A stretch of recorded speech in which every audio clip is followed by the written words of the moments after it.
Have you ever found yourself hesitating to set high standards or expectations? Maybe you've heard the phrase, don't aim too high, or you might get disappointed, or you've held back because of a fear of failing.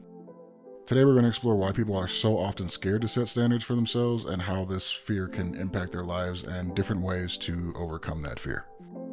Now, before we dive into why people might fear setting standards, it's crucial that we understand what setting standards actually is. And in essence, it's a benchmark that we set for ourselves, representing the quality or level that we want to attain. And these can range from everything from career goals to relationships, health and wellness, or just any normal everyday goal. Setting standards is like creating a ladder for your life.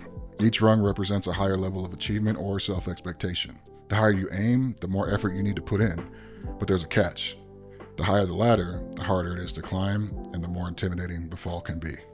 Carol Dweck, a renowned psychologist known for her work on mindset, has shown people with a fixed mindset who believe their abilities are static often avoid challenges. For them, failure is seen as a reflection of their inherent limitations rather than an opportunity to grow. Our past experience are a significant factor in how we feel about setting standards. Think back to a time where set a goal, you failed, and you weren't happy with it. How did that really make you feel?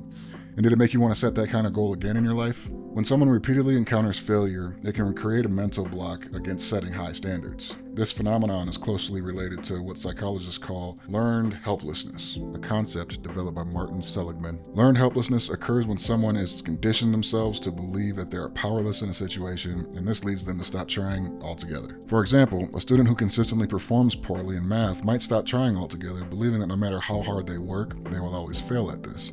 This mindset can easily carry over to other areas of life, making it hard to set standards in those areas as well. Society and culture also play a big role in how we perceive setting standards. Social media, for instance, has amplified the fear of setting standards. The constant comparisons to others' highlight reels of their lives, or their successes or promotions or perfect relationship, can often make us question our own. Psychologists call this the social comparison theory, where individuals determine their own social and personal worth based on how they're stacking up against everyone else. When we see others achieving great things, we might feel inadequate, leading us to lower our own standards to avoid the risk of future disappointment. This comparison can be paralyzing, causing us to aim lower just to feel like we're safe. When you set lower standards, you might find yourself in unfulfilling situations, whether that's your career, relationships, or personal growth. Psychologists like Abraham Maslow, who developed the hierarchy of needs, emphasize the self-actualization or realizing your full potential is a fundamental human need. But without high standards, reaching this level becomes really impossible. When we set low standards, that can lead to complacency, it can lead to stagnation, or just a lack of fulfillment. And over time, these things can lead to regret, depression, low self-esteem, and just an overall persistent feeling of dissatisfaction. Furthermore, consistently lowering your standards can actually detriment your mental health. According to research by American Psychological Association, people who pursue challenging goals often experience higher levels of motivation and life satisfaction. Conversely, avoiding challenges can lead to increased anxiety and depression. So how do we as humans overcome this fear of setting high standards? We change our mindset. Carol Dweck's research on a growth mindset really gives us an insight to what this looks like. By adopting a growth mindset, the belief that abilities can be developed through hard work, good strategies, and input from others, we can start to view challenges and failures as opportunities to learn and grow rather than threats to our own self-worth. Another key strategy is to break down big standards into smaller, more achievable goals. This approach, known as chunking, makes it easier to manage and reduces the fear associated with taking on something that feels overwhelming in the moment. The third example is to celebrate small victories in a way that can build on your confidence. Each small success reinforces the belief that you can achieve your larger goals, making the process less intimidating as you're moving forward and a little bit more rewarding because you can celebrate at each step.